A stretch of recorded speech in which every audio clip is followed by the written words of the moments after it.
She walked onto the shooting range wearing faded jeans, a simple grey hoodie, and worn combat boots that had seen better days.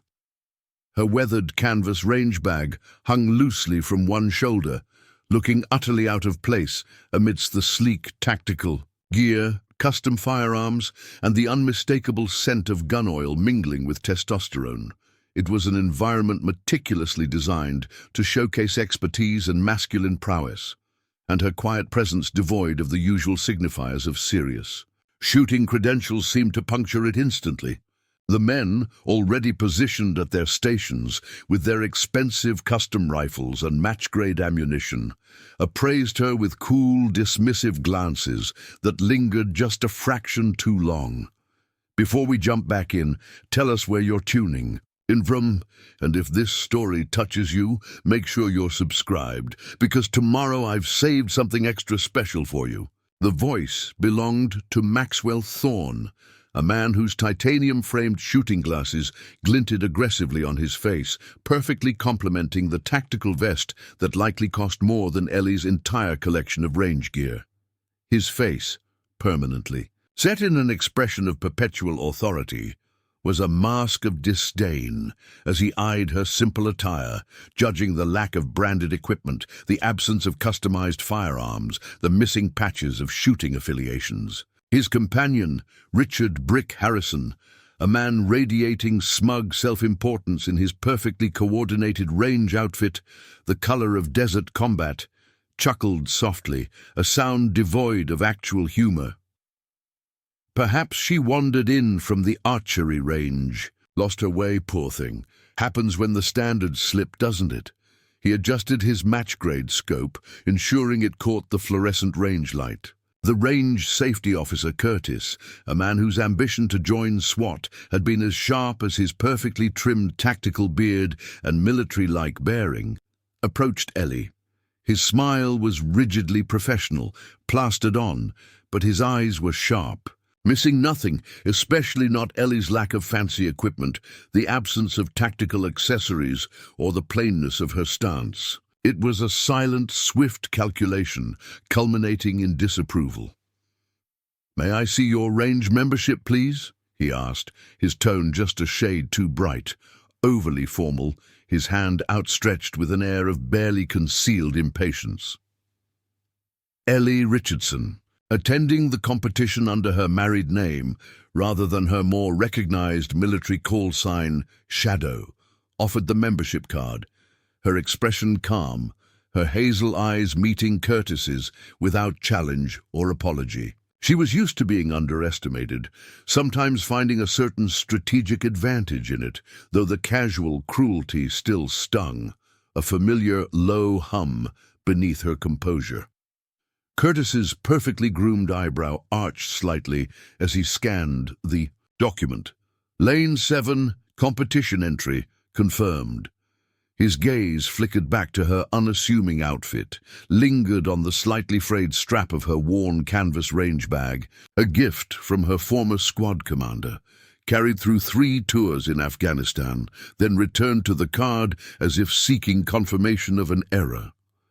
A flicker of disbelief crossed his face before the professional mask snapped back into place. "Right this way, Mrs. Richardson," he said, deliberately mispronouncing the name, emphasizing the syllables incorrectly, a petty but pointed insult. "Your lane is just here." Ellie didn't correct him.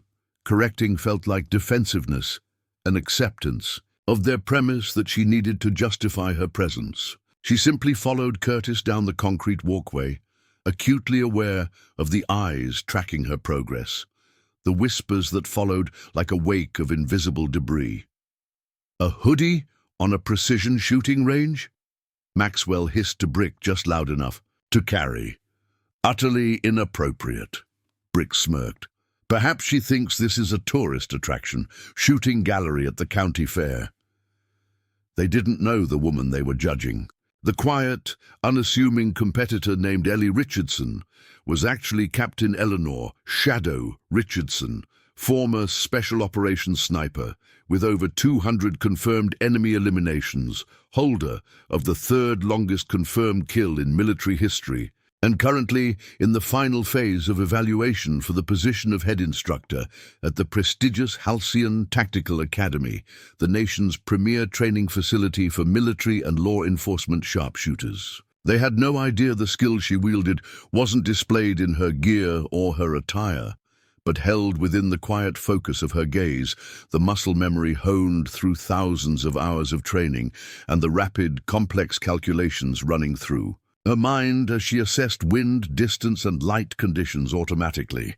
The humiliation was just beginning, a predictable overture to the main event. But the shooting demonstration that would make her their instructor, the ultimate arbiter of their skills and careers, was already closer than any of them could possibly imagine, and what happened next would shatter their carefully constructed world of male privilege and assumptions. Ellie settled into position at lane 7, the hard concrete pad unyielding beneath her worn boots.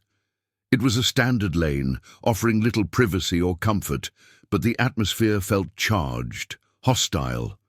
She pulled out a simple cleaning kit, a worn ballistics notebook, and a standard-issue service rifle from her canvas bag. Nothing custom, nothing flashy, just reliable military-grade equipment that had seen actual combat rather than weekend warrior outings. She consciously chose not to engage, not to meet the pointed stare from Maxwell Thorne 2 lanes down, nor the disapproving sniff from Brick Harrison emanating from the lane directly beside her. The range safety doors hissed shut with a note of finality, sealing them all inside this pressurized microcosm of societal judgment. Another range officer, Dawson, younger than Curtis, but possessing a similar air of weary disdain, masked by forced politeness, began the safety briefing with practiced indifference his movements wrote. Curtis, however, continued to hover near Ellie's lane, ostensibly checking equipment that was already secured, his movements betraying a surveillance that felt personal and intrusive. When Ellie, deciding to test the waters of professionalism, politely caught Dawson's eye as he passed and requested a simple target reset before the competition began, he hesitated. Curtis intervened instantly, gliding over with a dismissive wave of his hand. Preparing and narrating this story took us a lot of time, so if you are enjoying it, subscribe to our channel. It means a lot to us. Now back to the story. Apologies. Target resets will be done for all lanes simultaneously once the competition prep period ends, he replied curtly, his smile not reaching his eyes, turning away before Ellie could even nod her thanks. The message was clear. Rules apply differently to certain participants. Maxwell Thorne, sensing the staff's alignment with his own prejudices, seized the opportunity for a petty power play as he adjusted himself with exaggerated movements in his lane, ostensibly reaching for a spotting scope. His elbow connected squarely with Ellie's cleaning kit perched on the small shelf, sending brushes, oil, and tools cascading onto the concrete floor near her feet. "Oh, terribly sorry," he exclaimed, his voice ringing false, dripping with insincere regret. "Incredibly clumsy of me. These spaces are rather tight, aren't they?" Brick Harrison behind her tutted loudly, a sound like tearing Velcro. "One must be so very careful around unexpected obstacles," he murmured, his voice carrying clearly to the surrounding lanes. "Equipment damage can be so difficult to address during a competition." The implication was obvious. Ellie was the obstacle, her presence the damage. Ellie looked down at the scattered cleaning supplies, then at the smirk playing on Maxwell's face. She felt a familiar surge of weariness, the sheer effort required to constantly deflect these microaggressions. But reacting, showing anger or upset, would only feed their narrative. Instead, she calmly knelt down and collected her supplies without comment, offering Maxwell a small, unreadable nod. "No problem at all," she said softly, her voice steady. "Been through worse." Her lack of visible reaction, her refusal to be provoked, seemed to genuinely infuriate them more. They craved outrage, tears, some dramatic validation of her perceived inferiority. Her quiet, persistent composure was an affront to their need to feel superior. They couldn't comprehend strength that didn't announce itself with tactical gear or expensive accessories. As the competition preparation period finally ended, the range master's voice crackled over the speakers, releasing the participants into a low hum of activity. Curtis and Dawson began moving through the competitive shooters with practiced efficiency, checking final safety protocols, confirming lane assignments, and distributing official scorecards. They moved down the concrete walkway, their clipboards held authoritatively, their expressions serious and attentive for everyone except Ellie. When Curtis reached her lane, the professional demeanor he displayed with the other shooters vanished.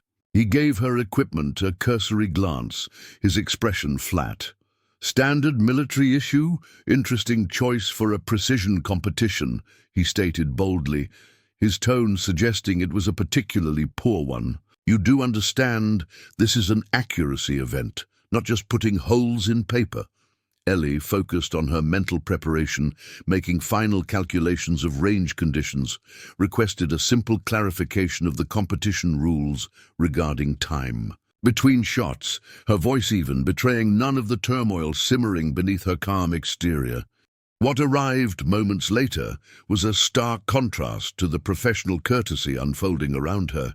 Instead of a clear explanation, Curtis slapped a basic rulebook down on her bench.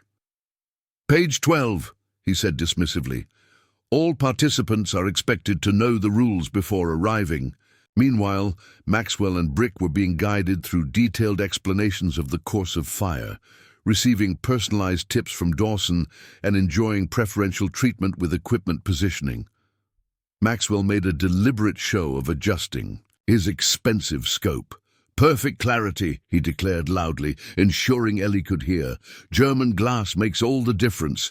One truly pays for quality after all. It separates the professionals from the amateurs.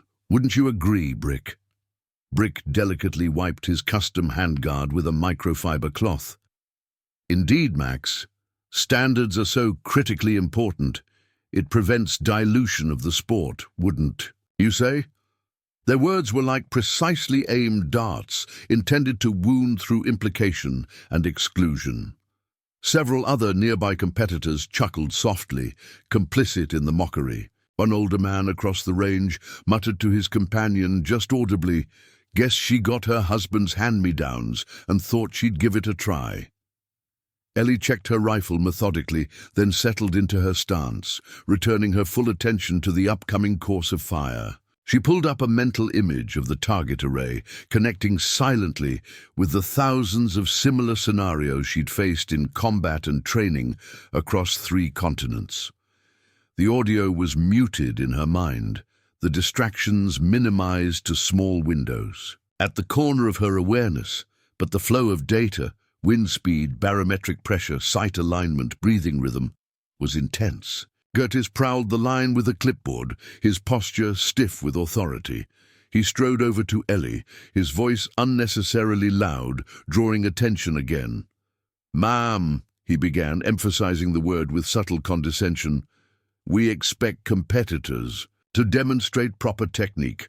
Whatever you're doing, hunching your shoulders, shallow breathing, please correct it. We have safety standards."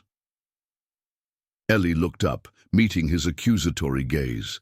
The irony was almost overwhelming. She was currently executing a standard military sniper breathing technique taught at the highest levels of special operations, while being chastised by someone whose knowledge of actual combat shooting was theoretical at best.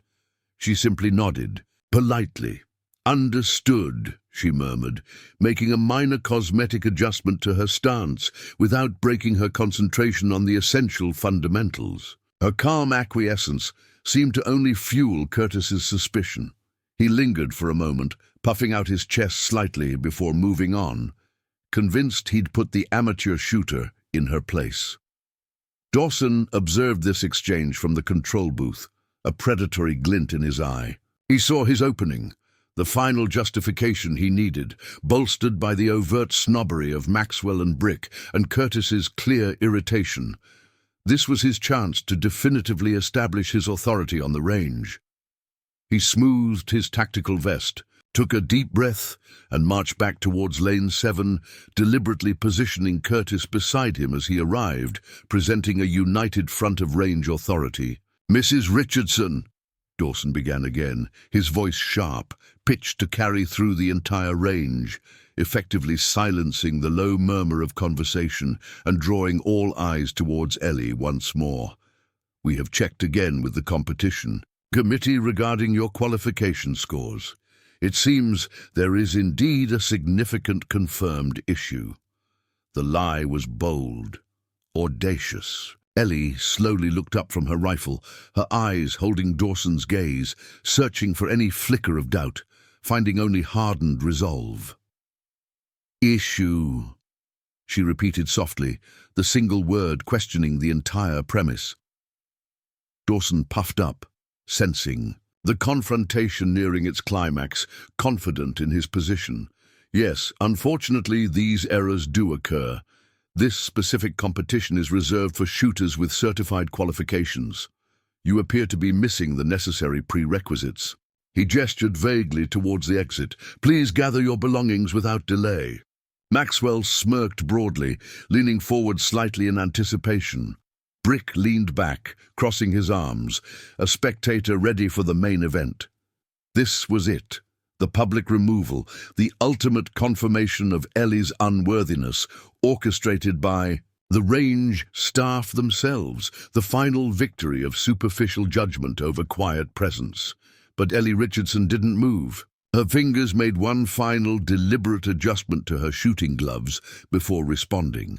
A faint smile played briefly at the corner of her lips before fading. "That won't be necessary, Curtis Dawson," she said, her voice quiet but carrying a new, unexpected resonance in the sudden absolute hush of the range. "There certainly seems to be some confusion here, but I assure you, it's not about my qualifications." The air thickened, charged with unspoken questions. A beat of stunned silence hung in the air. Dawson opened his mouth to retort, to insist on his authority, perhaps even threaten to involve the range owner or security. But before he could utter a syllable, the rangemaster's voice crackled abruptly over the intercom. It wasn't the usual smooth, authoritative announcement tone. It sounded surprised, deferential, tinged with respect. "Ladies and gentlemen, apologies for this interruption. We seem to be experiencing an unexpected change to today's program. We've just received a priority communication from Colonel James Harrington, Director of the Halcyon Tactical Academy. Please stand by for an important announcement." Competitors exchanged puzzled glances. Colonel Harrington, Halcyon Tactical, but Ellie knew with absolute certainty it wasn't a mistake. It was the arrival of her evaluation committee, right on schedule, exactly as planned in her briefing documents. The silence stretched, heavy and expectant.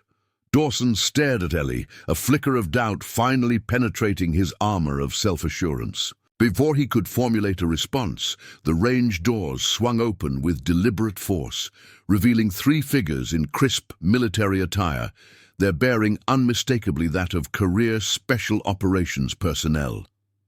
The man in the center, silver-haired and ramrod-straight, strode directly toward Lane 7, his eyes fixed on Ellie with clear recognition.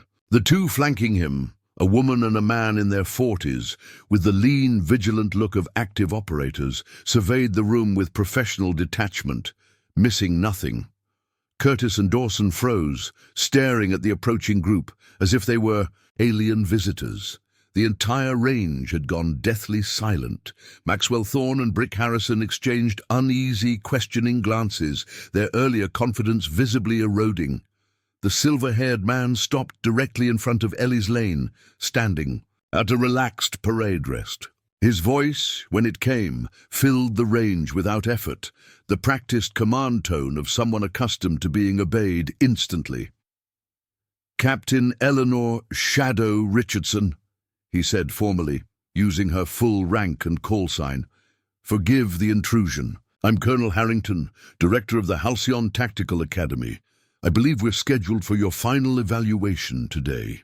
Ellie stood smoothly, her posture shifting subtly but unmistakably into military bearing. Yes, sir. Everything is prepared as discussed.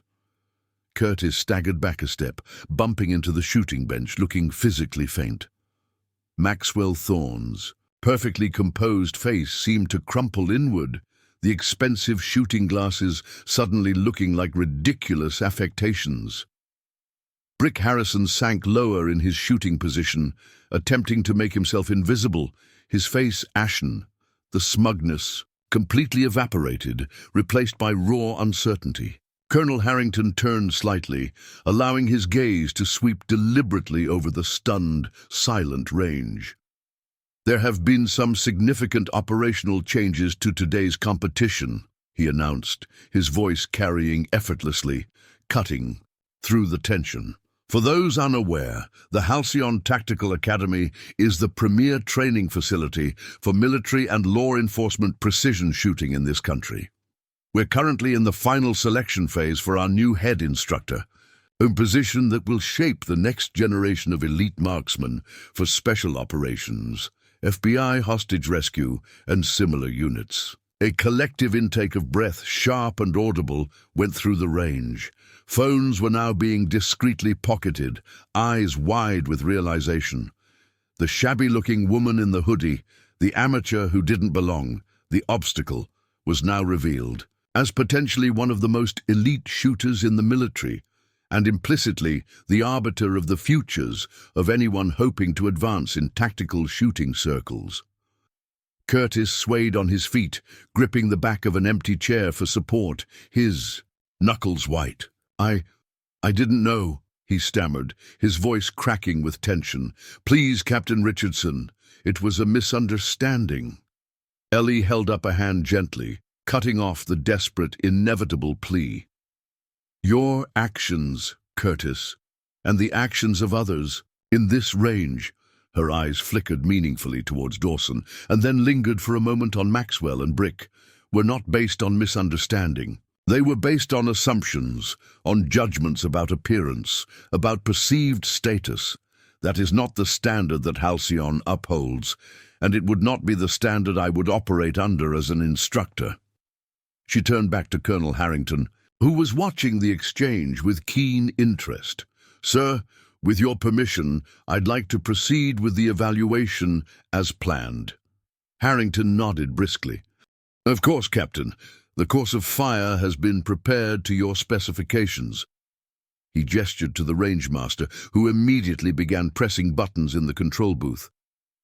Downrange, the standard paper targets disappeared, replaced by a complex array of reactive steel targets at varying distances, some as small as a playing card, others partially obscured or moving on tracks. It was a shooting challenge of extraordinary difficulty, the kind used to evaluate only the most elite operators. Ladies and gentlemen, Harrington addressed the range at large, you are about to witness the final evaluation of Captain Eleanor Richardson, callsign Shadow, decorated combat veteran with 3 tours in Afghanistan and holder of the 3rd longest confirmed elimination in military history at 310 meters. Maxwell Thorne's mouth fell open, his expensive rifle suddenly forgotten in his hands. Brick Harrison seemed to be trying to disappear into the floor, avoiding everyone's gaze. Several other competitors were now recording discreetly, sensing they were about to witness something extraordinary. The challenge is simple, continued Harrington, his voice crisp. 15 targets of varying size and difficulty, 15 seconds, 1 round per target. Perfect accuracy required. This is the standard we expect from our head instructor candidates. He turned to Ellie. Captain, at your convenience. Ellie stepped back into position at lane 7, her worn boots solid on the concrete, her faded hoodie and jeans suddenly seeming not shabby but purposeful, practical, the uniform of someone who cared about function over appearance. She lifted her standard-issue rifle, the same one that had been mocked moments earlier, and settled it against her shoulder with the easy familiarity of someone who had done so thousands of times under the most extreme conditions imaginable. Her breathing slowed, her focus narrowed, the range around her falling away. The hostility, the judgment, the petty cruelty, all of it became irrelevant, replaced by the pure, clean focus that had kept her alive in combat and made her legendary among her peers. Colonel Harrington raised his hand, then dropped it sharply. Begin. What followed was 15 seconds of pure precision that none of the observers would ever forget. Ellie's rifle cracked in a steady metronomic rhythm, each shot flowing into the next with inhuman smoothness. Her body barely seemed to move, the rifle an extension of her will rather than a separate object. There was no hesitation, no wasted motion, just the perfect expression of a skill honed to its absolute apex. Ping, ping, ping, ping, ping. The sound of steel targets being struck dead center echoed through the range in perfect tempo, like some strange music. Ping, ping, ping. Ping, ping. The most difficult targets, spinning, partially obscured, at extreme angles, fell with the same apparent ease as the simpler ones. Ping, ping, ping, ping, ping. When the 15th target rang out its metallic confirmation of a perfect hit, a profound silence fell over the range. No one moved, no one spoke. The display they had just witnessed defied easy categorization or response. It wasn't just good shooting. It was artistry, the absolute mastery of a discipline few could even approach.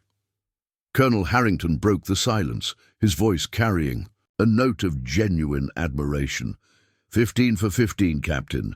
Perfect center mass on all targets. Time, 14.3 seconds.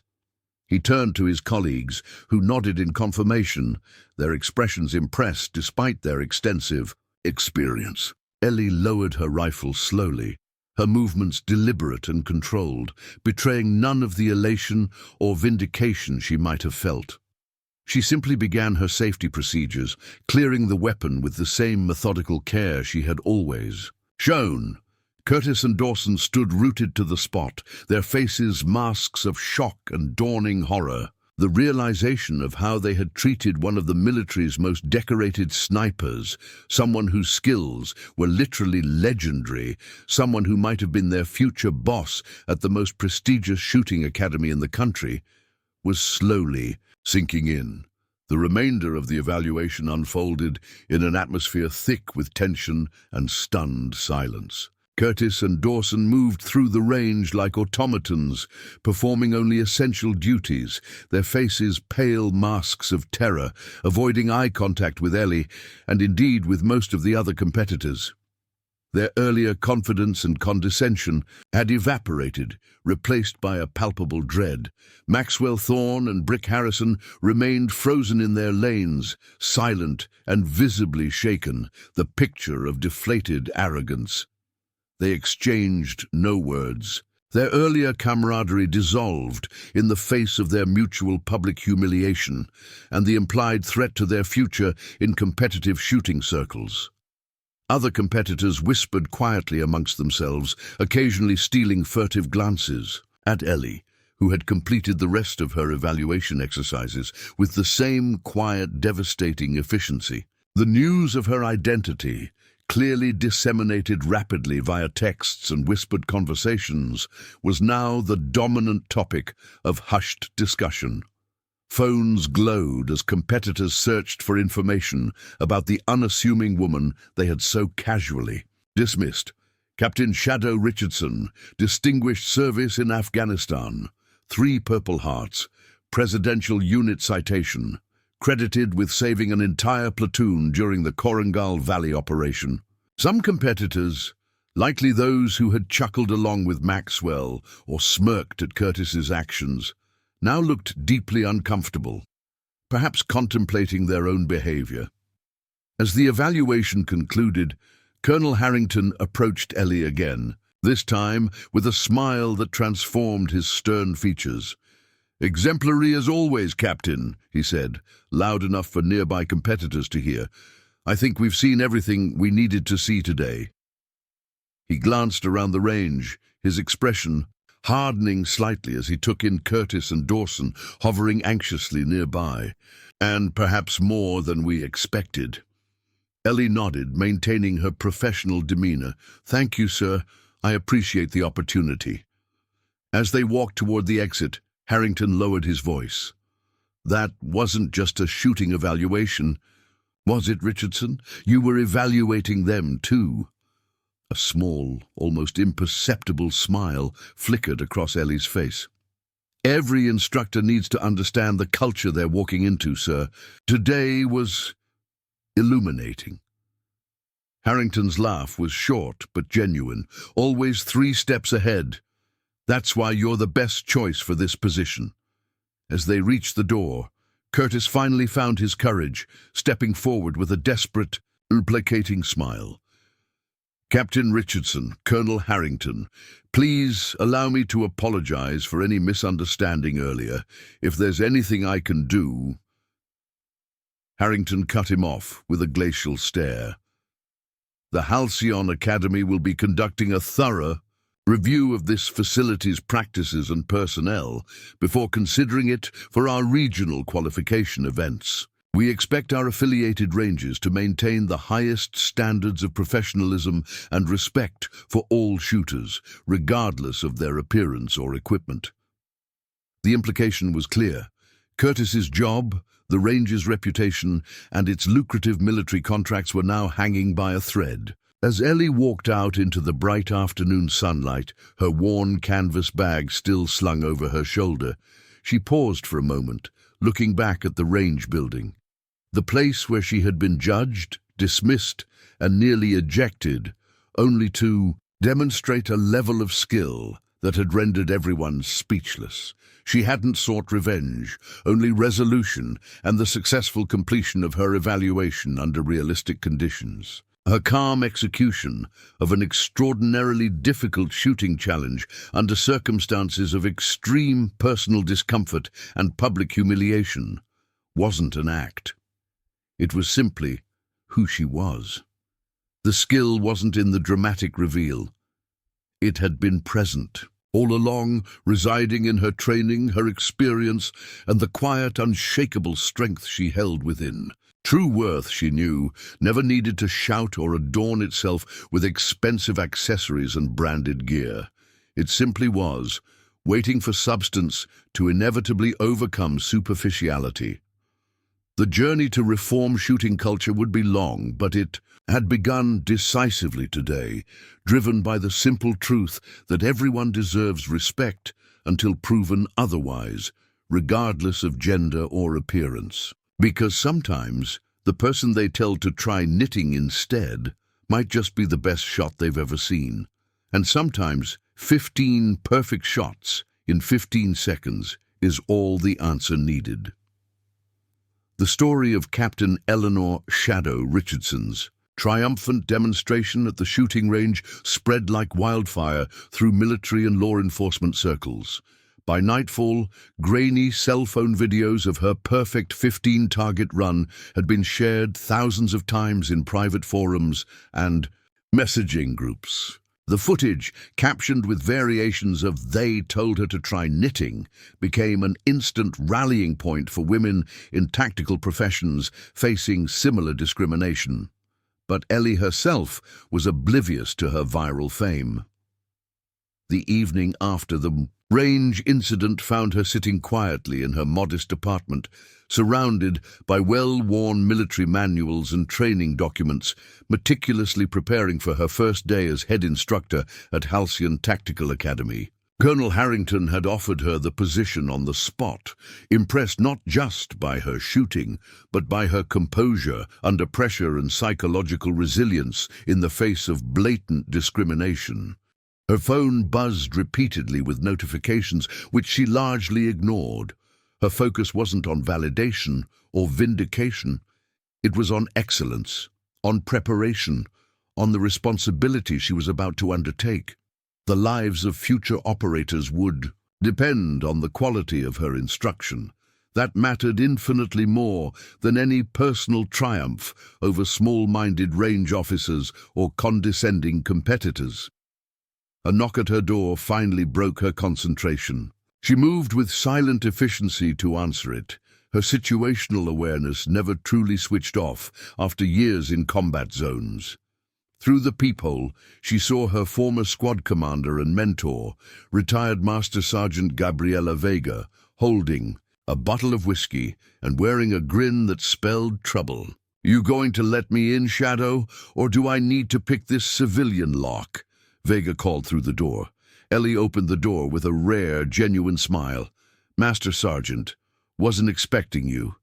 "That's because you're ignoring your phone like it's an IED," Vega replied, striding in and immediately assessing the apartment with the automatic vigilance of a career operator. "Which is why you probably don't know you're trending in every military circle from here to Kabul." She pulled out her phone, showing Ellie the footage from the range. The video had already garnered thousands of comments, many from female veterans, and service members sharing similar stories of being underestimated and dismissed. "You're an inspiration, kid," Vega said, uncapping the whiskey and pouring 2 modest glasses, "though I'm guessing that wasn't your intention." Ellie accepted the drink with a slight nod. "Just wanted to get through the evaluation." Vega laughed. The sound warm, but with an edge honed by decades of fighting for respect in male-dominated spaces. Always the tactician. Create an asymmetric advantage by letting them underestimate you. She raised her glass. "To the new head instructor at Halcyon, you earned it, Shadow." They clinked glasses, but as Ellie sipped the whiskey, her mind was already racing ahead to the challenges awaiting her. Halcyon wasn't just any training facility. It was the pinnacle, where the best shooters from Special Operations, FBI hostage rescue, Secret Service counter-assault teams, and elite law enforcement units came to hone their skills, and she would be the first woman to lead it. "They're not going to make it easy for you," Vega said, reading her thoughts with the ease of someone who had fought alongside her for years. "The range was just the warm-up. Halcyon will be the real test." Ellie met her mentor's gaze steadily. "I've never wanted easy, just fair." Vega's expression softened slightly. "Fair is a combat zone, kid. Everyone bleeds the same color. But this stateside stuff?" She shook her head. "Different battlefield, different rules. Same objective, though," Ellie replied. "Complete the mission, save lives." "Hurrah to that," Vega said, raising her glass again. "Just remember what I taught you in sniper school." Ellie smiled slightly. "Patience isn't just about waiting for the shot. It's about waiting for the right shot." "Damn straight," Vega nodded approvingly. "These Halcyon boys are going to test your patience. Don't take the bait. Wait for the right moment to show them what Shadow can really do." The next morning dawned clear and cold as Ellie drove through the imposing gates of Halcyon Tactical Academy. The facility sprawled across 2,000 acres of former military land, repurposed into the most advanced shooting complex in the country. Multiple ranges accommodated every conceivable training scenario, from urban combat to long-distance precision shooting across rugged terrain. She parked her modest sedan between gleaming trucks and tactical vehicles, shouldered her range bag, and walked purposefully toward the main administrative building. She had deliberately chosen to wear simple civilian clothes again, jeans, boots, and a plain black jacket, rather than tactical gear or her dress uniform. Her credentials would speak for themselves. She didn't need external signifiers of authority. The administrative assistant at the front desk, a former Army Staff Sergeant named Rivera, recognized her immediately and stood with respect. "Captain Richardson, welcome to Halcyon, ma'am. Colonel Harrington asked to see you before the all-hands meeting." Ellie nodded her thanks and followed Rivera's directions to Harrington's office. As she moved through the facility, she could feel eyes tracking her, hushed conversations pausing as she passed. The video had done its work. Everyone knew who she was and what she had done at the range. Some gazes held respect, others skepticism, a few outright hostility. Colonel Harrington greeted her with a firm handshake and gestured for her to take a seat. His office was Spartan but impressive, the walls lined with photographs of him alongside legendary military and law enforcement figures. A shadow box displayed his numerous decorations from a distinguished 30-year career. "I'll get right to it, Captain," he began, his tone businesslike but not unfriendly. "You're walking into a hornet's nest. Not everyone was supportive of my decision to appoint you as head instructor." Ellie kept her expression neutral. "I didn't expect universal approval, sir." Harrington's mouth twitched in what might have been amusement. "Diplomatic as always. Let me be blunter. There's a faction here led by some of our more traditional instructors who believe your appointment was political, a diversity hire." His eyes held a warning. "Chief among them is Major Victor Blackwood, former Delta decorated combat veteran, been with Halcyon for 8 years. He was widely expected to get your position." "I've studied his record," Ellie replied calmly. "Impressive operator, old-school methodology." Harrington nodded, seemingly satisfied with her measured response. "Blackwood has influence here and allies. He's scheduled to run the first training session today. Advanced counter-sniper techniques for a mixed group of military and federal operators." He leaned forward slightly. "I'd like you to observe, get a feel for our current training protocols before you implement any changes." The subtext was clear. Watch, learn, and don't make waves on your first day. Ellie nodded her. Understanding, patience, wait for the right shot. The all-hands meeting in Halcyon's main briefing room was a study in barely concealed tension. 40 instructors and staff members, predominantly male, sat in rigid attention as Colonel Harrington introduced Ellie as the new head instructor. Her credentials were impeccable: 3 combat tours, multiple decorations, the 3rd longest confirmed kill in military history, advanced degrees in ballistics and combat psychology.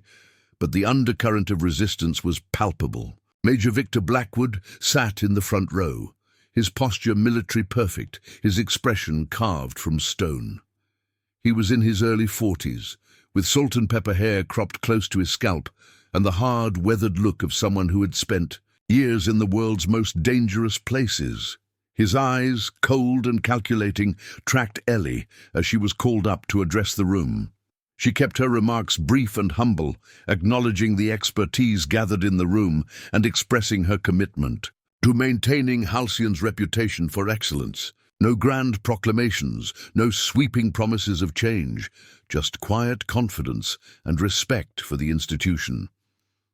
A few instructors nodded approvingly at her approach, but Blackwood remained impassive, unmoved. After the meeting, as instructors dispersed to their assignments, Blackwood intercepted Ellie in the hallway. Up close, he was even more imposing, 6'3" of solid muscle, and barely contained aggression.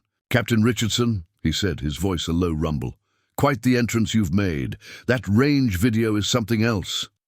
Ellie met his gaze evenly. "Major Blackwood, I look forward to working with you." His smile didn't reach his eyes. "Do you, I wonder?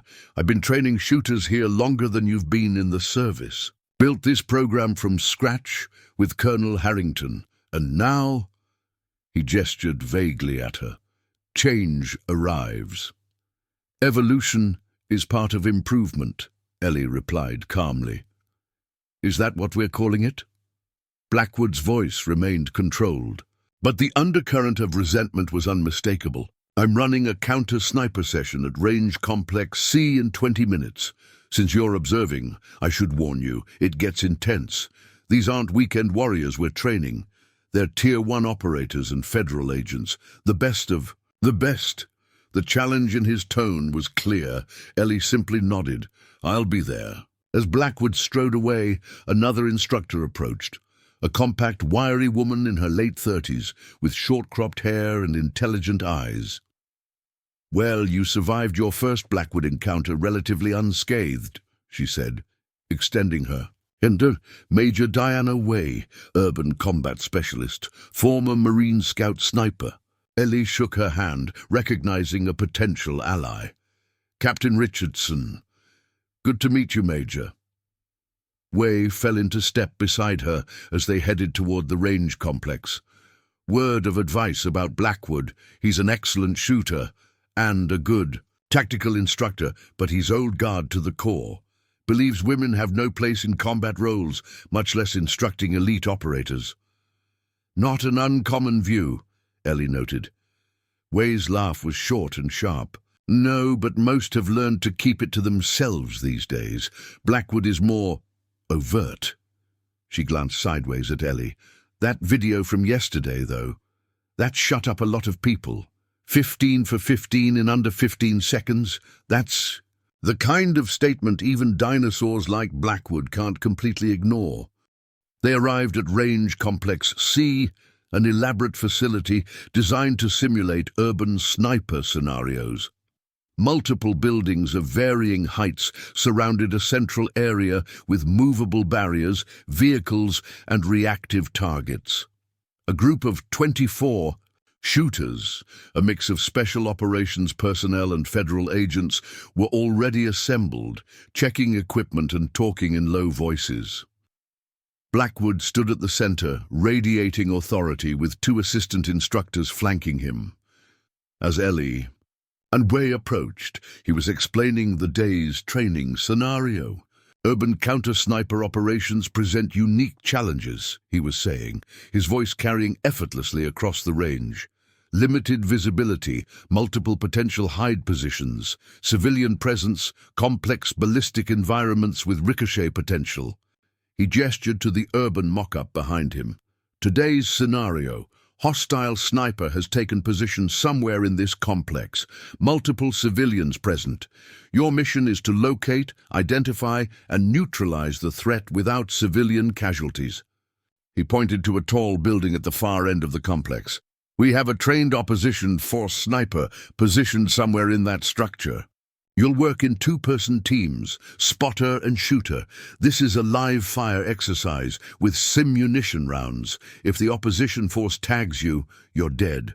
Questions?" The operators exchanged glances, clearly eager to begin. These were the elite of the elite: Navy SEALs, Army Special Forces, FBI hostage rescue team members, confident in their abilities and accustomed to high-pressure scenarios. Blackwood continued, "We'll be grading on speed, accuracy, and tactical decision-making. The record for this course is 8 minutes, 17 seconds, held by yours truly." The pride in his voice was unmistakable. "Let's see if anyone can beat it today." And as the operators began to pair up, Blackwood spotted Ellie and Way. His expression hardened momentarily before he approached them. "Captain Richardson, Major Way. Welcome to Counter-Sniper Advanced," he said formally. "Captain, as this is your first observation, I should explain that we run this as realistically as possible.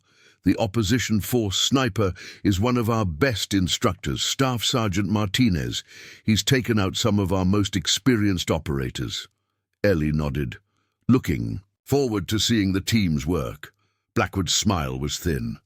"Actually, I was thinking this might be an opportunity for a more direct demonstration of your capabilities."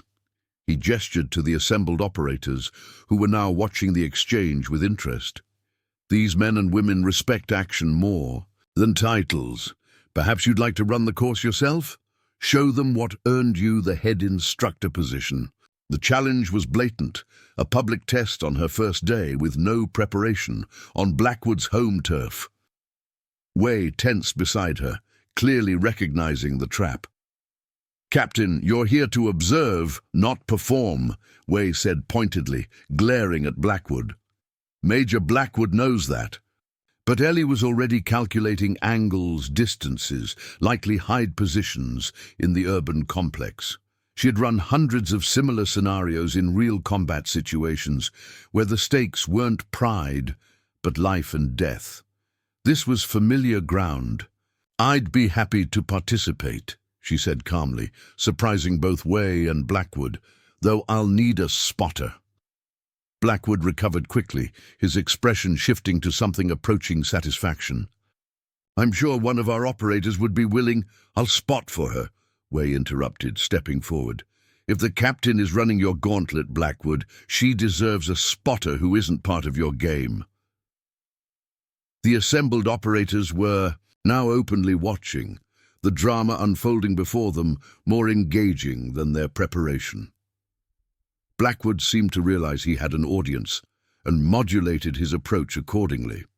"Excellent," he said, his voice carrying to ensure everyone heard. "Captain Richardson and Major Way will demonstrate the counter-sniper course for us. Standard parameters: locate and neutralize the opposition force sniper without civilian casualties. Clock starts when you cross the entry point." He turned to address the operators directly. "Gentlemen, ladies, you're about to witness why qualification standards matter in this business. Pay attention." The implications were clear. He expected Ellie to fail, and he wanted everyone to witness it. We leaned close as they collected their equipment. "You don't have to do this, Captain. It's a setup." Ellie checked the simunition rifle, familiarizing herself with its weight and balance. "Of course it is, Major. But sometimes the best way through an ambush is straight ahead." They moved to the starting position, a simulated alleyway entrance to the urban complex. Ellie's mind was already shifting into the focused state she had perfected in combat. Heightened awareness, accelerated processing, emotional detachment. She scanned the visible portions of the complex, already eliminating unlikely positions, calculating sight lines and fields of fire. "Martinez is good," Way murmured as they prepared. "Former Marine Scout sniper like me, likes high angles but unexpected ones, not the obvious sniper perches, and he moves positions between eliminations." Ellie nodded once, absorbing the information. "Standard communication protocols?" "Yes, I'll spot, you shoot. I got the binocs and rangefinder." Way checked her equipment one last time. "Ready when you are, Captain." Blackwood approached with a stopwatch. "Clock starts when you cross. This line, remember, any civilian casualty is an automatic failure." His confidence was absolute. He had designed this course, knew every hiding spot, had watched dozens of elite operators struggle with it. In his mind, Ellie's failure was a foregone conclusion. The only question was how spectacularly she would fail. Ellie simply nodded, her focus already narrowing to the mission parameters. Find the hostile sniper. Neutralize the threat. Protect. Civilians, simple objectives in theory, infinitely complex in execution. "Begin on my mark," Blackwood announced loudly, ensuring all operators could witness what was about to unfold. 3, 2, 1. Mark! Ellie and Way moved into the complex with the synchronized efficiency of experienced operators. No wasted motion, no hesitation, just smooth, deliberate progress. They didn't run or dash between cover. That would make them easier targets. Instead, they flowed like water, never static, never predictable, using available cover and concealment with expert precision. The urban complex was eerily realistic, with mannequin civilians positioned throughout, some static, some on motorized tracks that moved them unpredictably. The buildings featured multiple windows, doorways, rooftop positions, dozens of potential sniper hides. Way scanned methodically with her binoculars while Ellie maintained security, her rifle at the ready, moving in irregular patterns to avoid presenting a stable target. They communicated in the abbreviated language of combat professionals, short, precise phrases and hand signals that conveyed complex information instantly. "Second floor, east building, third window. Check," Way murmured. Ellie's eyes flicked to the position, assessed, and moved on. "Clear. No sight line to the central area." They cleared zones methodically, eliminating possibilities, narrowing the search. 3 minutes in, they had cleared half the complex without detecting Martinez. The watching operators were silent, their initial skepticism gradually giving way to professional appreciation. Whatever they had expected, it wasn't. This level of tactical proficiency, Blackwood watched with growing tension, his knuckles white around the stopwatch. This was not proceeding as he had anticipated. Richardson wasn't making rookie mistakes or hesitating at decision points. She moved with the fluid confidence of someone who had done this for real, repeatedly, under actual fire. At the 4-minute mark, Wei suddenly froze, her posture changing subtly. Movement, north building, unusual position, between floors in the maintenance space, there's a gap in the facade. Ellie processed the information instantly. It was an excellent hide, not a standard window or rooftop position, but a narrow maintenance space between floors, offering a small but adequate firing port through damaged facade materials. Easy to overlook, nearly impossible to spot unless you knew exactly what to look for. Martinez was good indeed. Distance? Ellie asked quietly. 187 meters, wind negligible within the complex, target partially obscured by structural elements, civilian mannequins in the foreground and background. A challenging shot. The simunition rifle wasn't as accurate as her usual weapons. The target was partially obscured, and there were civilian mannequins that could not be hit. Miss and Martinez would relocate, starting the search again. Miss badly, hit a civilian, and it was an automatic failure. Ellie calculated, adjusted, breathed. The world narrowed to the space between heartbeats. She fired once. The simunition round traveled the distance in an eye blink, threading between structural elements and civilian mannequins to strike the nearly hidden figure of Martinez squarely in the center mass. A hit indicator light flashed red, and a buzzer sounded, signaling a successful neutralization. Martinez emerged from his hiding spot, raising his hands to indicate he was hit, his expression a mixture of surprise and professional respect. Wei checked her watch. 5 minutes, 42 seconds, she announced, loud enough for everyone to hear.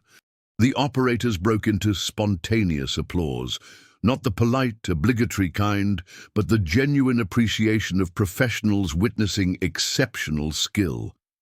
Even some of Blackwood's assistant instructors were nodding in approval. Blackwood's face had gone rigid, the stopwatch clutched in his hand like a lifeline. His record, 8 minutes, 17 seconds, had just been shattered by nearly 3 minutes by someone he had set up to fail on her first attempt at his course. Ellie safed her weapon and walked calmly back to the assembly area, Wei at her side. The operators made space for them, several offering congratulations or asking technical questions about her approach. The dynamics had shifted palpably. These elite fighters respected skill above all else, and they had just witnessed it in abundance. Blackwood approached, his expression now carefully controlled, professional. "Impressive performance, Captain," he said, the words seeming to cost him considerable effort. "You've set a new course record." Ellie accepted the acknowledgement with a simple nod. "Thank you, Major. It's a well-designed course, challenging and realistic." Her response offered him a graceful way to save face, acknowledging his expertise in designing the training scenario, showing respect for his contribution. A small olive branch extended professionally. Blackwood hesitated, clearly struggling with his next words. "Your approach was unconventional. Most teams clear the building systematically. You eliminated positions based on tactical probability." "Combat experience," Ellie replied simply. "You learn to read the environment, eliminate impossibilities, focus on the most probable positions. Saves time and exposure." Something shifted in Blackwood's expression. Not acceptance, not yet, but perhaps the first fracture in his absolute certainty. "We should discuss your methodology sometime. Could be valuable for the curriculum." It was as close to acknowledgement as he could manage at this point. Ellie recognized it for the small concession it was. "I'd welcome that, Major," she said. Different perspectives strengthen the program. As Blackwood turned away to address the waiting operators, Way gave Ellie a subtle nod of approval. "Not bad for your first day, Captain," she murmured. "You just put Blackwood on notice and earned the respect of 24 Tier 1 operators. Not everyone could have threaded that needle." Ellie watched as the operators returned to their preparation, now discussing her techniques and approach with animated interest. "It's not about proving I'm better than anyone," she said quietly. "It's about proving that skill isn't gendered. That expertise can come in any package." Way smiled slightly. "Well, hitting a target through a maintenance space gap at nearly 200 meters while avoiding civilian mannequins tends to make that point rather effectively." As the training session resumed, Ellie took a position at the back, observing as the operator teams began running the course. Her mind was already cataloguing strengths to reinforce and weaknesses to address in future training. This wasn't about her ego or Blackwood's. It was about preparing these warriors to succeed in the field, to come home alive from impossible missions. That was the real victory. Not breaking records or changing minds, but saving lives through excellence. And if she had to break a few glass ceilings and shatter a few misconceptions along the way, well, that was just part of the mission. By the end of her first week at Halcyon Tactical Academy, Captain Eleanor Shadow Richardson had established herself as a force to be reckoned with. Her counter-sniper course performance had circulated through military and law enforcement channels, adding to her growing reputation. But Ellie knew that initial impressions, however strong, wouldn't be enough. Real change would require consistent excellence and a strategic approach to the institutional resistance she faced. Each morning, Ellie arrived at the facility before dawn, using the quiet hours to review training protocols, analyze student performance data, and develop her plan for improving Halcyon's already elite program. She worked methodically, identifying outdated techniques, inefficient methodologies, and opportunities for innovation based on her frontline experience in the world's most dangerous environments. By the time other instructors began arriving, she had already completed a 5-mile run and 2 hours of work. This discipline wasn't for show. It was simply how she had operated throughout her military career. Excellence wasn't an accident, but the result of relentless preparation and attention to detail. On Friday morning, as weak sunlight began filtering through the windows of her office, a knock at the door interrupted her review of the advanced sniper curriculum. Colonel Harrington entered without waiting for a response, a habit from decades of command authority. "Captain," he acknowledged, taking the seat across from her desk. "End of your first week. Assessment?" Ellie closed the file she'd been reviewing. "Solid foundation. Elite instructors, some outdated protocols that could be streamlined. Overall, excellent program with room for targeted improvements." Harrington nodded, appreciating her concise evaluation. "And the personnel situation?" They both knew he was referring to the resistance from Blackwood and his allies among the more traditional instructors. Ellie considered her response carefully. "Evolving," she said finally. "Major Blackwood is a valuable asset with extensive experience. His approach differs from mine, but his commitment to excellence is clear." Harrington's expression remained neutral, but a hint of approval flickered in his eyes. Ellie had chosen the diplomatic path, acknowledging Blackwood's value while standing her ground. No complaints, no politics, just professional assessment. "You've made an impression," Harrington noted. That counter-sniper course record was, significant. Blackwood had held that record for 3 years. No one had come within a minute of his time, let alone beaten it by nearly 3 minutes. Ellie remained silent, waiting for him to continue. "But breaking records won't be enough," Harrington continued, his tone sharpening. Next week presents your first real test as head instructor. We're hosting the Joint Special Operations Command Qualification course. 32 snipers from across the Special Operations community coming here to qualify or re-qualify for deployment. He leaned forward slightly. You'll be running the program, full responsibility. Blackwood has overseen this qualification course for the past 6 years. The transition will not be seamless. The subtext was clear. This was a high-profile, high-pressure assignment with significant visibility across the special operations community. Success would cement her position. Failure would vindicate her critics. I'll prepare a comprehensive plan by end of day, Ellie replied, already mentally cataloguing the requirements and potential challenges. Harrington stood, apparently satisfied. One more thing, Captain. The qualification course traditionally concludes with an instructor demonstration, a display of advanced techniques beyond the qualification standards. Typically, something memorable. His eyes met hers directly.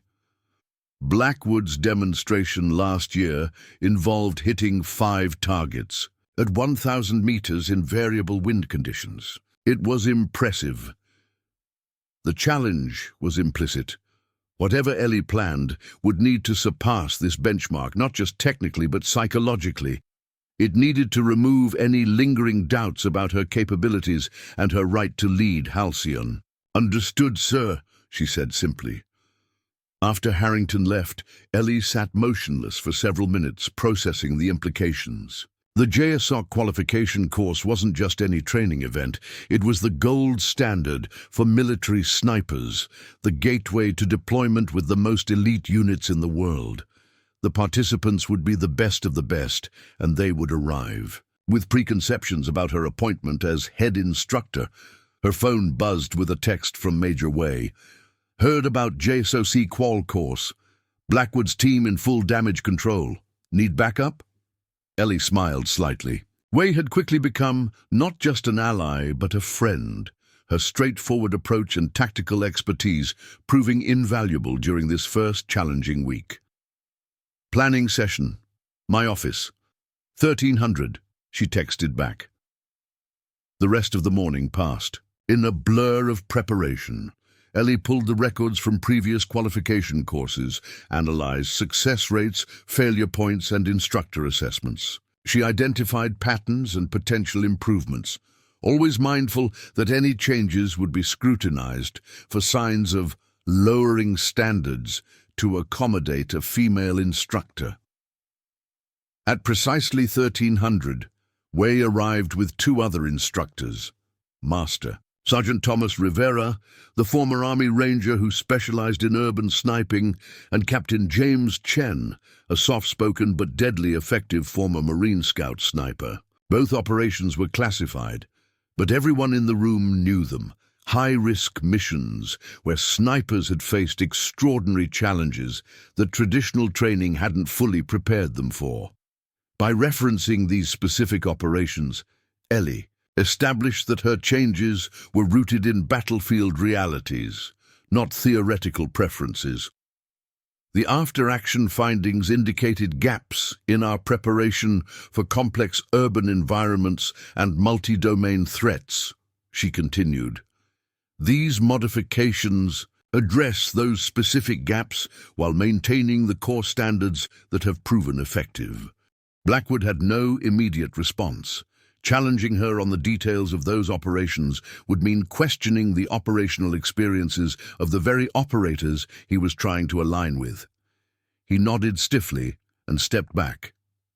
"If there are no further questions," Ellie concluded, "we'll begin with the first qualification element at Zone 900. Range Complex D. Prepare accordingly." As the operators filed out to collect their equipment, Way appeared at Ellie's side. "Round 1 to you," she murmured. "But Blackwood won't give up that easily." "I'm counting on it," Ellie replied quietly. "This isn't about winning rounds. It's about improving the program." The qualification course unfolded over the next 3 days. a grueling test of precision, endurance, tactical judgment, and psychological resilience. The JSOC operators moved through each element with the focused intensity of elite warriors, their performances meticulously evaluated by Ellie and her team of instructors. The changes to the course proved their worth immediately. The urban environment, scenarios, with their awkward shooting positions and complex target discrimination challenges, exposed weaknesses even in highly qualified operators. The technological integration elements, involving rangefinders, ballistic calculators, and communication systems, highlighted the growing importance of these tools in modern sniper operations. By the third day, even some of Blackwood's allies among the instructors were grudgingly acknowledging the value of the updates. The qualification standards remained as rigorous as ever, but the testing methodology now better reflected the actual conditions these operators would face in the field. Throughout it all, Ellie maintained a presence that was authoritative without being authoritarian. She provided guidance where needed, challenged assumptions when necessary, and consistently demonstrated a depth of knowledge that earned respect even from the most skeptical operators. On the final afternoon, as the last qualification elements were completed, the atmosphere at Halcyon had shifted perceptibly. The initial wariness had given way to professional respect, not universal but widespread enough to be significant.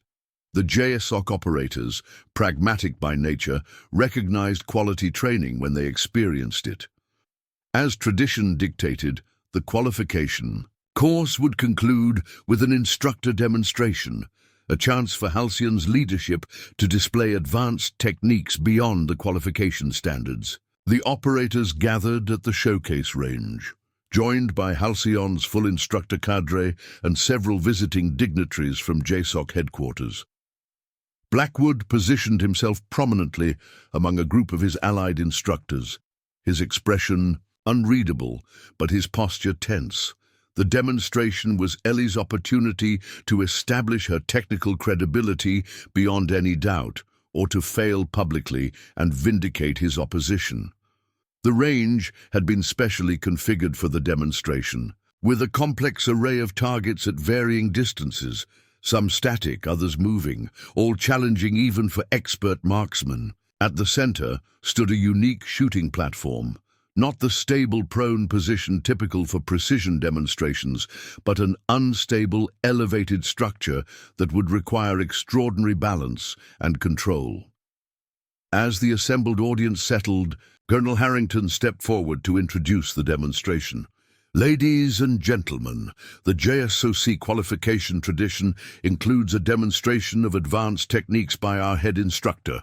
This year, Captain Eleanor Richardson will showcase a sequence designed to highlight the integration of multiple skill domains critical for modern combat sniping. He gestured toward Ellie, who stepped forward in standard tactical gear. No specialized equipment, no customized weapons, just the same kit available to any deployed sniper. She carried a standard-issue M110 semi-automatic sniper system, the rifle currently fielded to many special operations snipers.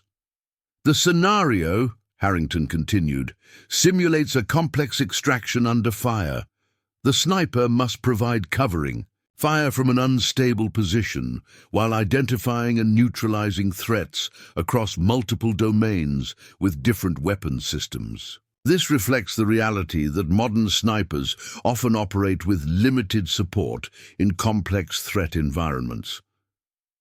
Ellie moved to the shooting platform, a deliberately unstable elevated structure designed to simulate a partially collapsed building or damaged infrastructure. Unlike traditional shooting positions with stable supports and clear sightlines, this platform shifted slightly with every movement, requiring constant adjustments and exceptional body control. She ascended smoothly, settling into position with the practiced efficiency of someone who had operated in far worse conditions in actual combat. The M110 was positioned with its bipod not on a stable surface, but balanced precariously on a narrow support beam, requiring constant micro-adjustments to maintain aim. A murmur rippled through the assembled operators as they recognized the difficulty level. This wasn't a standard marksmanship demonstration. It was a comprehensive test of combat skills under realistic stress conditions. Harrington raised his hand. The demonstration will begin on my mark. 20 targets, varying distances from 100 to 800 meters, moving and static, with 3 weapon transitions and 2 position adjustments required. Standard is 80% hits. Captain Richardson's goal is 100% accuracy in under 90 seconds. The operators exchanged glances. 100% accuracy on this course from that position with weapon transitions in under 90 seconds. It bordered on impossible. Even 80% would be impressive under these conditions. Blackwood's expression showed the first hint of satisfaction. Had she finally overreached, setting a standard so high that failure was inevitable? "Begin on my mark," Harrington announced. 3, 2, 1, mark. What followed left even the most experienced operators speechless. Ellie moved with a fluidity that defied the unstable platform, her body seemingly immune to the shifting surfaces beneath her. The M110 cracked in a steady rhythm, each shot finding its target with uncanny precision despite the constantly changing position. After the first 8 targets, she transitioned smoothly to a sidearm for close-range threats that appeared suddenly from behind cover. 3 perfect shots in rapid succession. Then back to the rifle for mid-range targets, her movement between weapon systems seamless and efficient.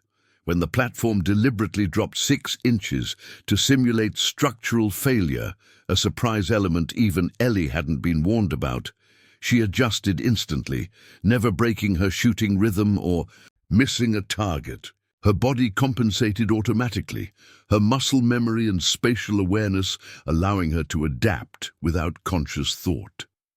The final sequence required her to transition to her third weapon, a light machine gun, and provide suppressive fire across a broad area while simultaneously engaging precision targets with her rifle. The complex task demanded ambidexterity, split attention, and perfect weapons handling under pressure. She executed flawlessly, the machine gun chattering in controlled bursts from her left hand, while her right continued to place precision shots exactly where they needed to go. It was a display of combat shooting at its highest level, not range marksmanship, but the integrated skills of a battle-proven operator who had faced death in the world's most dangerous places and prevailed through superior technique and unshakable focus. When the last target fell and Ellie safed her weapons, the range fell silent. The stopwatch in Harrington's hand showed 83. 7 seconds. Every single target had been hit. 100% accuracy, well under the 90-second goal. It wasn't just impressive, it was revelatory. This wasn't a standard sniper demonstration. It was a masterclass in integrated combat skills under realistic conditions. Every operator present recognized what they had witnessed, not a stunt or a carnival trick, but the application of battle-hardened skills that directly translated to survival and mission success in the field. Ellie descended from the platform with the same quiet efficiency with which she had ascended it, her expression composed, her breathing already regulated back to normal. She safed and cleared all weapons according to protocol, her movements precise and automatic. The silence broke as one of the SEAL snipers began to applaud, slowly at first, then with increasing enthusiasm. Others joined in until the entire assembly was acknowledging what they had witnessed. It wasn't the polite applause of ceremony, but the genuine recognition of exceptional skill by those qualified to judge it. Harrington stepped forward, unable to completely suppress a smile of satisfaction. "Ladies and gentlemen, that concludes the demonstration portion of the qualification course. Captain Richardson and the instructor team will be available for questions and discussion at the after-action review in 30 minutes. As the crowd began to disperse, operators approached Ellie with questions about specific techniques and her approach to integrated skills training. The barrier had broken. They no longer saw her as a female instructor, but simply as a master of the craft, someone whose knowledge could help them survive in the field. Blackwood remained at the edge of the range, his expression complex. The demonstration had been undeniable, not just technically superior to his own previous performances, but innovative in a way that highlighted the evolving nature of combat sniping. His resistance now looked increasingly like stubborn adherence to outdated thinking rather than principled opposition. Wei approached him, her expression neutral, but her eyes watchful. "Quite a demonstration," she observed. Blackwood was silent for a long moment, his internal struggle visible in the tight line of his jaw. Finally, he nodded once, curtly. Unorthodox, but effective. Coming from him, it was tantamount to a full concession. Wei hid her surprise, recognizing the significance of the moment. "The qualification course updates worked well too," she ventured. "Better preparation for actual deployment conditions." Blackwood's gaze remained on Ellie, who was now deep in technical discussion with a group of operators. "I'll review the performance data," he said finally. "If the metrics support the changes, I'll acknowledge it in my report." It wasn't surrender, but it was the beginning of acceptance, professional respect overriding personal resistance. For someone like Blackwood, data and results were the ultimate arbiters. Ellie's demonstration and the successful qualification course redesign had provided both in abundance. Later that evening, as the JSOC operators celebrated their successful qualifications at the Halcyon Officers Club, Ellie sat quietly at a corner table with Wei, Rivera and Chen, observing the changed dynamics with satisfaction. "You did it," Wei said, raising her glass in a subtle toast. "Changed the course, aced the demonstration, and got even Blackwood to back down. Not bad for your first week as head instructor." Ellie smiled slightly. "It's a start. Real change takes time." Rivera leaned forward, his expression serious despite the celebratory atmosphere. "You know what really made the difference? That demonstration. It wasn't just technically perfect, it was relevant. Every operator in that audience could see exactly how those skills would keep them alive in the field." Chen nodded in agreement.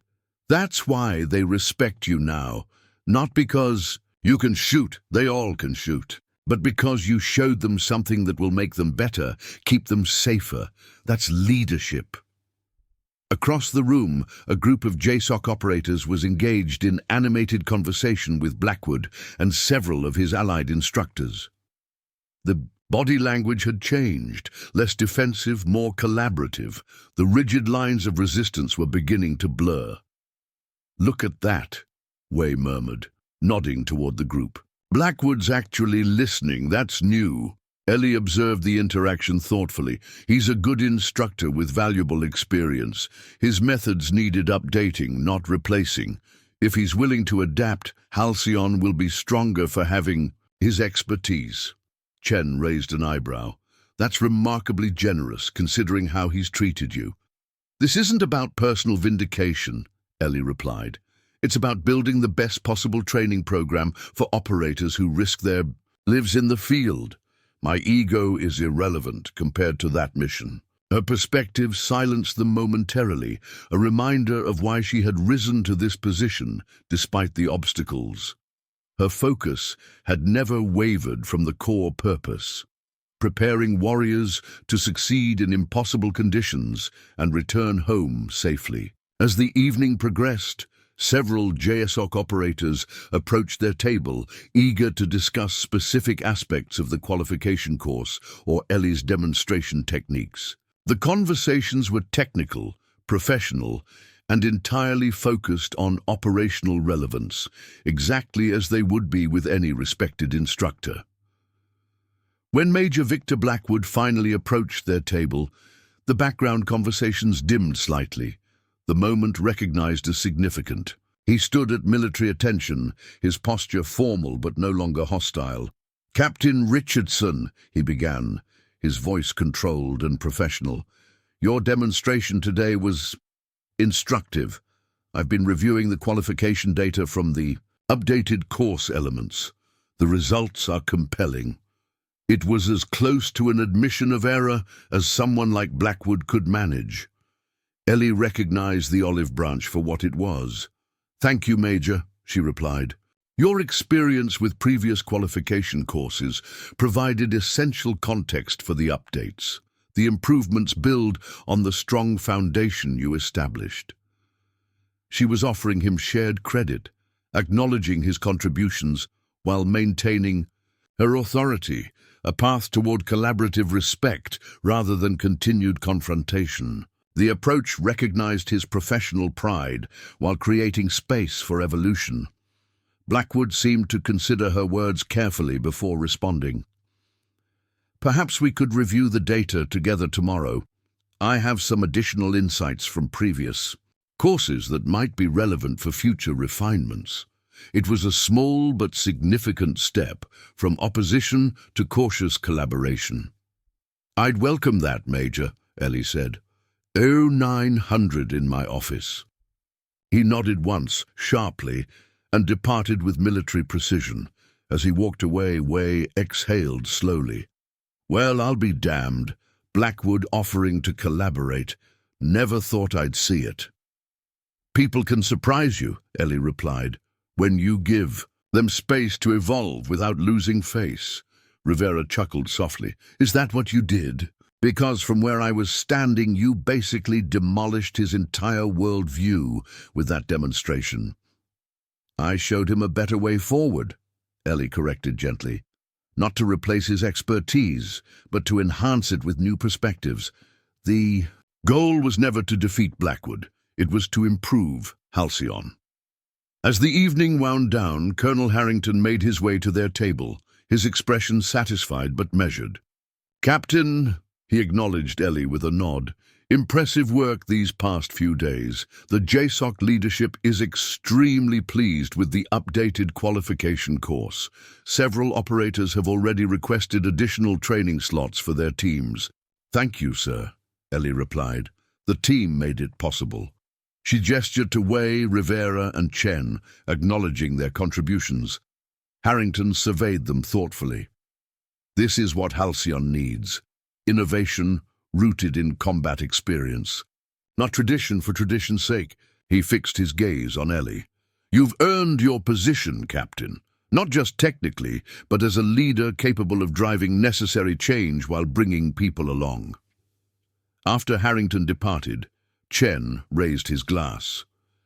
"To Captain Shadow Richardson," he said quietly, "who proved that sometimes the best response to knitting is 15 perfect shots in 15 seconds. Wei and Rivera joined the toast, their expressions showing genuine respect and camaraderie. Ellie accepted the moment with characteristic grace, but her mind was already moving forward to the next challenge, the next improvement, the next opportunity to ensure that America's warriors received the best possible training for the deadliest missions on Earth. Because for Ellie, this had never been about proving critics wrong or breaking gender barriers. It had always been about excellence in service to a higher purpose, preparing those who stood on freedom's frontier to succeed and return home safely. That mission continued. Regardless of the obstacles, regardless of the doubters, regardless of how many targets she had to hit in how many seconds to prove her worth, excellence wasn't a demonstration, it was a daily commitment. And Captain Eleanor Shadow Richardson had never committed to anything less. Had demonstrated openness to Ellie's leadership, valuing competence over tradition. "So," Wei began without preamble once the door was closed, "JSOC qualification, Blackwood's baby. He's telling everyone who'll listen that you're going to feminize the course." Rivera rolled his eyes. Yeah, because nothing says feminine like putting rounds through a target at 1,200 meters in combat conditions. Chen, ever the tactical thinker, cut to the heart of the matter. Politics aside, we need a plan that's bulletproof, technically and optically. These JSOC guys respect one thing, results. Everything else is noise.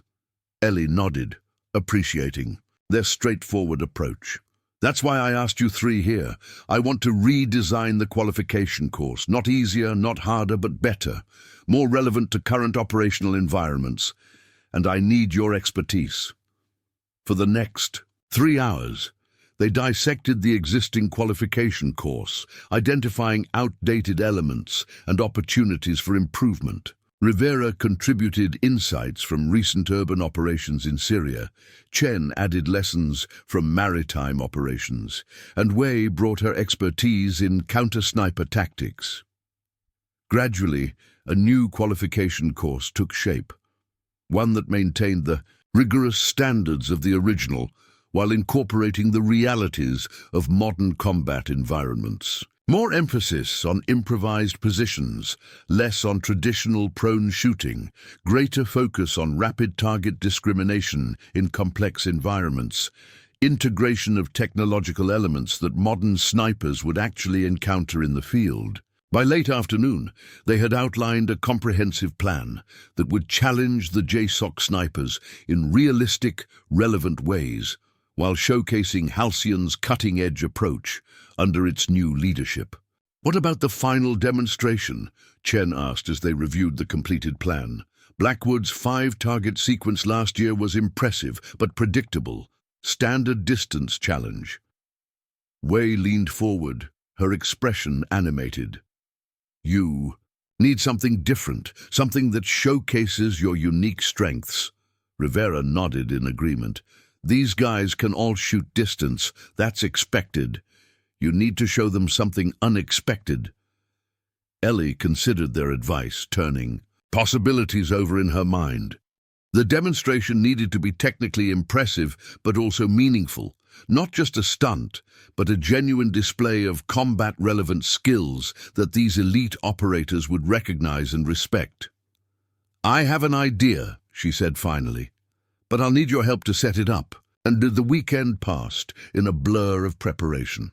Ellie spent Saturday on the range, methodically working through practice runs of the redesigned qualification course, identifying potential issues and refining the approach. On Sunday, she focused on her demonstration, working with Wei, Rivera, and Chen to create a challenging but achievable scenario that would showcase the skills that had made her legendary in combat. By Monday morning, when the JSOC snipers began arriving at Halcyon, everything was in place. 32 operators from across the Special Operations spectrum, Navy SEALs, Army Special Forces, Rangers, Air Force combat controllers, Marine raiders, gathered. In the main briefing room, their expressions professionally neutral, but their eyes watchful and assessing. These were America's elite warriors, men and women who operated in the shadows, executing the nation's most dangerous missions. They had seen combat across the globe, from Afghan mountains to Middle Eastern cities, African deserts to Asian jungles. They respected skill, experience, and results. Nothing more, nothing less. Ellie entered the room exactly on time, dressed in simple tactical pants and a Halcyon instructor shirt, her bearing military precise, but not performative. She noted Blackwood and several of his allies positioned near the back, their postures radiating skepticism. "Good morning," she began, her voice carrying easily across the room. "I'm Captain Eleanor Richardson, head instructor at Halcyon Tactical Academy. Welcome to the Joint Special Operations Command Sniper Qualification Course." She paused, surveying the assembled operators. "Many of you have been through this qualification before. This year, we've updated the course to better reflect current operational realities. The standard remains the same. Excellence. The approach has evolved to ensure that excellence is measured in combat-relevant ways." A subtle tension rippled through the room. Change was always viewed with suspicion in the special operations community, where proven methods were valued precisely because they were proven. You'll find the course more focused on the conditions you actually encounter in today's operational environments, Ellie continued. Less time in textbook shooting positions, more time in improvised and awkward positions. Greater emphasis on target discrimination in complex environments, increased integration of technological elements you use in the field. She clicked to the first slide of her presentation, showing the updated course structure. The qualification remains the same. You must demonstrate mastery across all elements to qualify. The standard hasn't changed. The relevance has improved.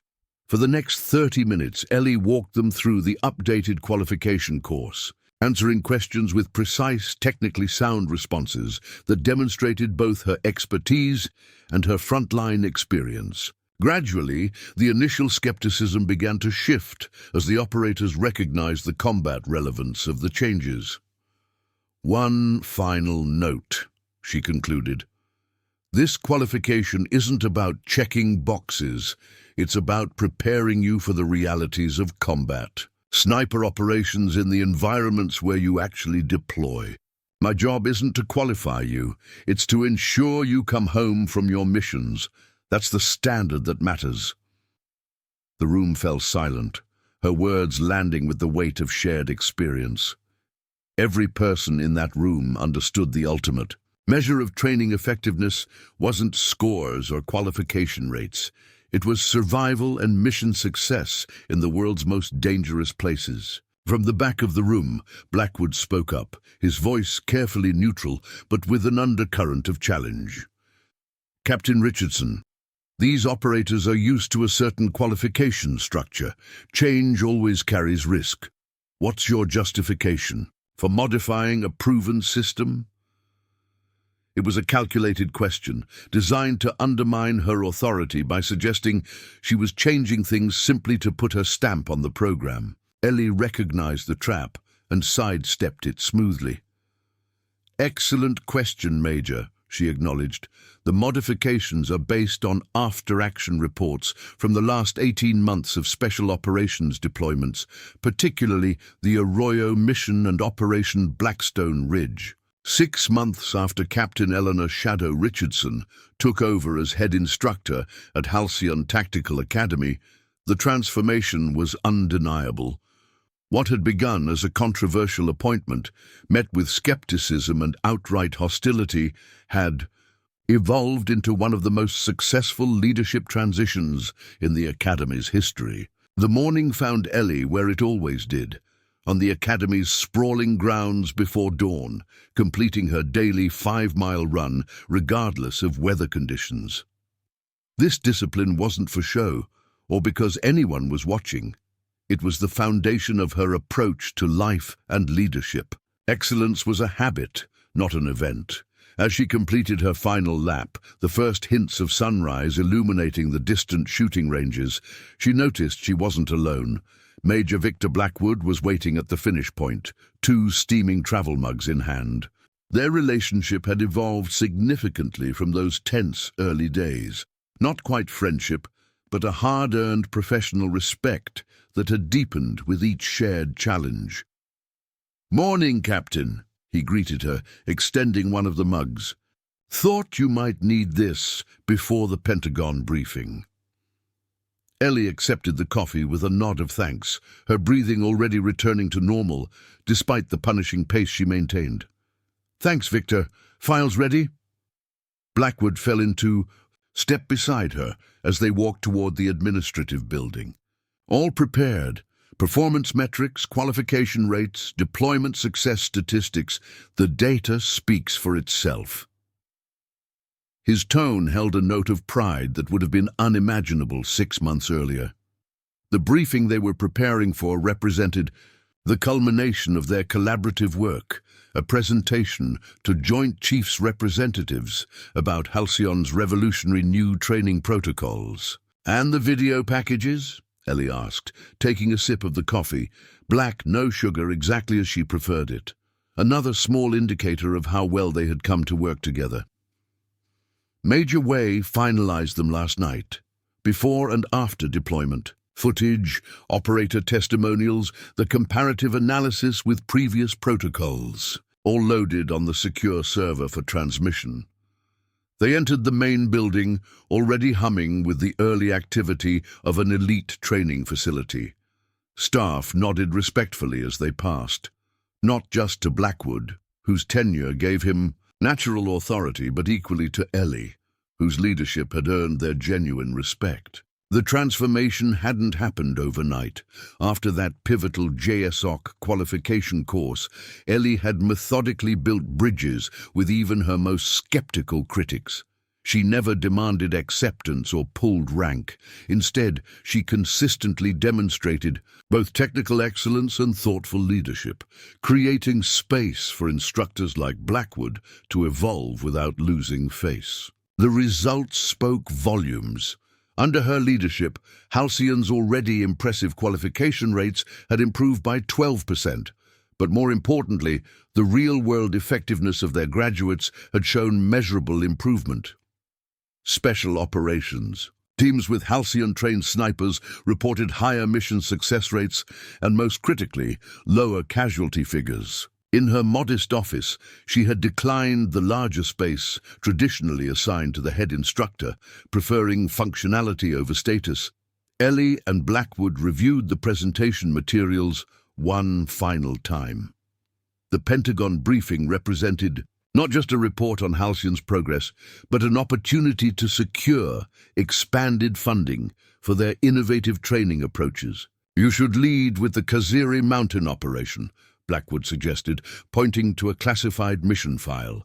2 Halcyon graduates, impossible shot conditions, successful elimination of high-value target with 0 collateral casualties. Textbook application of the integrated environmental adaptation protocols we developed. Ellie nodded, appreciating the suggestion. Their working relationship had evolved into a genuine partnership, each recognizing the other's strengths. Blackwood's deep institutional knowledge complemented her frontline experience and innovative approach. "Good call," she agreed. "Concrete example of real-world application will resonate more than abstract metrics." A knock at the door interrupted them. Major Diana Wei entered carrying a secure tablet. "Final package from JSOC," she announced, placing it on the desk. "They've included deployment statistics for the last 6 graduating classes. The comparison between pre-Richardson and post-Richardson protocols is significant."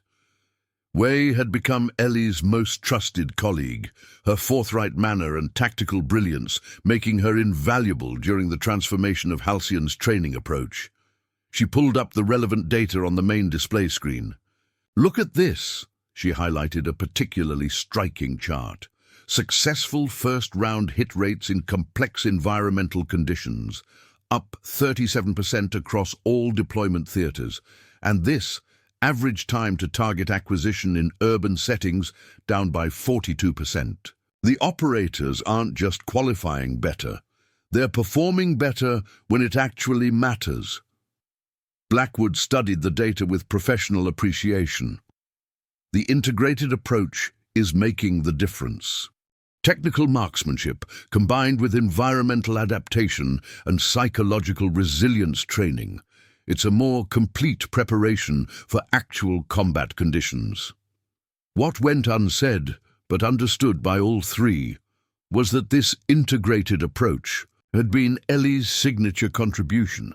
While Halcyon had always produced excellent technical shooters, her methods prepared operators for the psychological and environmental complexities of real-world operations in ways the traditional curriculum hadn't fully addressed. "The Pentagon will want to know about scalability," Ellie noted, mentally shifting to the upcoming briefing. "Whether these protocols can be implemented across broader training platforms beyond Halcyon." Wei nodded. "I've prepared a phased implementation proposal with resource requirements and timeline projections. Master Sergeant Rivera and Captain Chen have been field testing simplified versions with regular Army and Marine Scout sniper programs. Preliminary results are promising. As they finalized the presentation materials, Ellie reflected on the journey of the past 6 months. The transformation hadn't been without challenges. Several old guard instructors had initially resisted her changes, some even requesting transfers rather than adapt. But as results from the field continued to validate her approaches, resistance had gradually given way to acceptance and eventually to enthusiasm. Blackwood, surprisingly, had become one of her strongest allies once he'd moved past his initial opposition. His evolution was particularly meaningful because it hadn't come from capitulation, but from professional recognition of superior methods. He still challenged her when he believed it necessary, but the challenges now came from a place of collaborative improvement rather than territorial defense. At 0900 sharp, they connected to the secure Pentagon briefing system. On the other end of the encrypted line were 3 Joint Chiefs representatives, the JSOC commander, and several senior officers from Army, Navy, and Air Force Special Operations Commands. Ellie led the briefing with calm precision, presenting the data without embellishment, letting the results speak for themselves. She highlighted specific operations where Halcyon graduates had demonstrated exceptional performance, connected those successes directly to the updated training protocols, and outlined the potential for broader implementation. Throughout the EE presentation, she consistently acknowledged the contributions of the entire Halcyon team, giving particular credit to Blackwood and other senior instructors for their expertise and willingness to evolve. It wasn't false modesty, but genuine recognition that the transformation had been a collective achievement. When she concluded, the questioning from the Pentagon was pointed but not hostile. These were experienced military leaders interested in results, not politics or personalities. Captain Richardson, the JSOC commander, began, his expression thoughtful. These results are impressive, but I'm particularly interested in understanding how you overcame the initial resistance to your leadership and methods. That transition process itself might contain valuable lessons.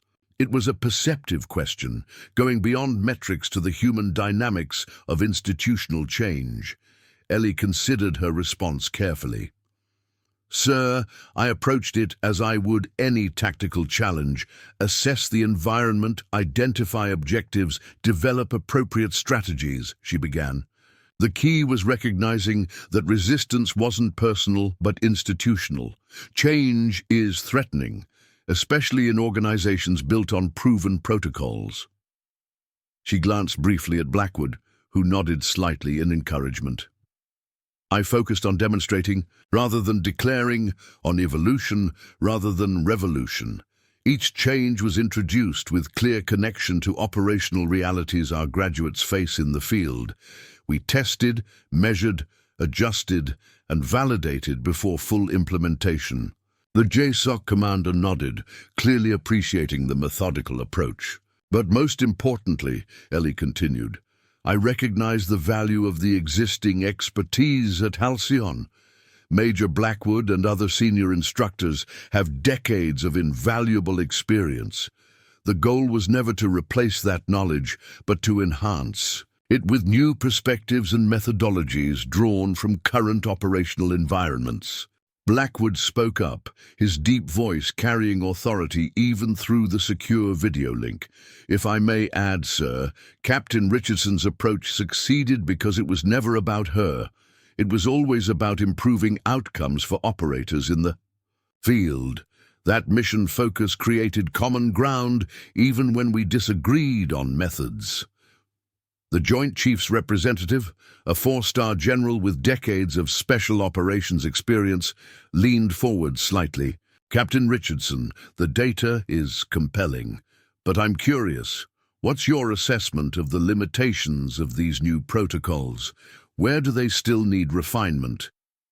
It was a test question, designed to probe whether Ellie's commitment to improvement extended to critical self-assessment. She responded without hesitation. 3 main areas, sir. First, the environmental adaptation training still shows a performance gap in extreme cold weather conditions. We're collaborating with the Mountain Warfare School to address this specifically. Second, the integrated technology elements need more rapid updating to keep pace with field deployments. We're often training on systems that are already being replaced. Finally, the psychological resilience components show variable effectiveness depending on operator experience levels. They work well for seasoned operators, but need refinement for newer personnel. Her honest assessment of continuing challenges, rather than defensive promotion of successes, seemed to resonate with the Pentagon leadership. The 4-star general nodded with approval. Thorough and candid. Exactly what we need. He glanced at his colleagues before continuing. Based on these results and your assessment, we're prepared to approve the expanded implementation proposal and the associated funding package. Additionally, we'd like Halcyon to develop a training program for instructor cadres from other military branches to learn these methodologies for broader dissemination. It was everything they had hoped for and more. Not just validation of their work, but the opportunity to extend its impact far beyond Halcyon. Ellie acknowledged the decision with professional gratitude, already mentally cataloging the resources they would need for the expanded mission. As the briefing concluded, the JSOC commander had one final comment. Captain Richardson, when your appointment was first announced, there was considerable skepticism in certain quarters. I'll admit I had my own reservations. His expression shifted to one of genuine respect. Consider those reservations completely eliminated. What you've accomplished at Halcyon sets a standard for leadership in training transformation. Well done. After the secure connection terminated, the room remained silent for a moment. The Pentagon's approval represented not just a professional victory, but the culmination of a journey that had begun with dismissal and doubt. Wei was the first to break the silence, her usual directness softened by genuine emotion. From tri-knitting to Pentagon commendation in 6 months. Not bad, Captain. Ellie allowed herself a small smile. Team effort, all the way. Blackwood cleared his throat, seemingly wrestling with something uncharacteristically personal. I owe you an apology, Captain, he said finally. My initial resistance to your leadership was not my finest moment. Ellie shook her head slightly. No apology needed, Major. Professional skepticism is healthy. What matters is the willingness to adjust when evidence indicates a better approach. You demonstrated that willingness. Still, he insisted, I was wrong, not just about your capabilities, but about my assumptions regarding who could effectively lead this type of organization. It's a mistake I won't repeat. It was as close to a personal revelation as the stoic Blackwood was likely to offer, and Ellie recognized the significance of the moment. Growth isn't about never being wrong, Victor. It's about what we do when we discover we're wrong. Their exchange was interrupted by Rivera and Chen bursting into the office, having monitored the briefing from the adjacent room. They approved everything, Chen exclaimed, his usual reserve forgotten in the excitement. The full implementation proposal, the funding package, the instructor training program, all of it. Rivera, grinning broadly, added, and did you catch what the JSOC commander said at the end? That's basically unheard of from him. The man's legendary for his stoicism. Their enthusiasm was infectious, and even Ellie allowed her professional composure to relax slightly. This wasn't just a personal vindication, but a victory for their entire approach to training the nation's most elite warriors. We should celebrate, we suggested. The team deserves it after all the extra hours everyone's put in. Ellie nodded in agreement. Arrange something for the entire instructor cadre tonight. This belongs to everyone who contributed. As the others left to spread the news and make arrangements, Ellie remained behind for a moment, allowing herself a rare moment of reflection. The journey from that shooting range 6 months ago, where she had been dismissed, mocked, and nearly ejected, to Pentagon commendation and expanded influence, had been remarkable by any standard. Up next, you've got 2 more standout stories right on your screen. If this one hit the mark, you won't want to pass these up. Just click and check them out. And don't forget to subscribe and turn on the notification bell so you don't miss any upload from us.